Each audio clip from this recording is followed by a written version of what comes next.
নিরীহ গার্মেন্টস শ্রমিককে কিভাবে মারছে? ৩৫ জন ভাই যে ছাটাই হয়েছে, পুলিশে ওরা আমাদের পানি ছিটা দিল, গরম পানি ছিটা দিছে গায়ে, তখন সব পোলাপান ধর পারছে। আর ওই যে 3 জন ধরছে, 4 জন মেয়ের একদম আহত, মেডিকেলে ভর্তি করছে। দুর্নীতিবাজ রক্তচোষা গার্মেন্টস মালিকদের জোর করে অন্যায়ভাবে শ্রমিক ছাঁটাইয়ের প্রতিবাদে রাস্তায় নেমে আসে গার্মেন্টস শ্রমিকরা। নভেম্বর মাসের 18 তারিখ সোমবার সকালে গ্লোবাল অ্যাটওয়্যার লিমিটেডের পোশাক কারখানার শ্রমিকরা মালিকের অন্যায়ভাবে ছাঁটাইকৃত শ্রমিকদের পুনরায় চাকরিতে নেওয়ার দাবিতে রাস্তা অবরোধ করে বিক্ষোভ করে।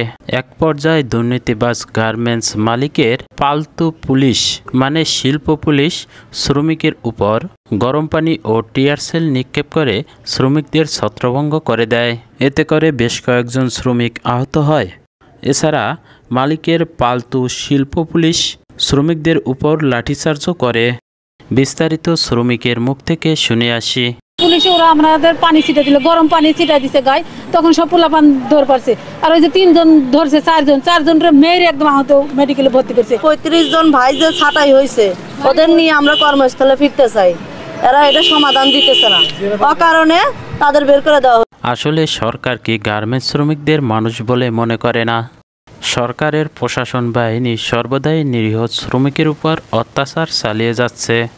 আমি একজন গার্মেন্টস শ্রমিক হয়ে আমার পক্ষ থেকে প্রতিবাদ জানিয়েছি। তোমরা অবশ্যই ভিডিওটি শেয়ার, লাইক, কমেন্ট করে প্রতিবাদ জানাবে। PTV poppy studio.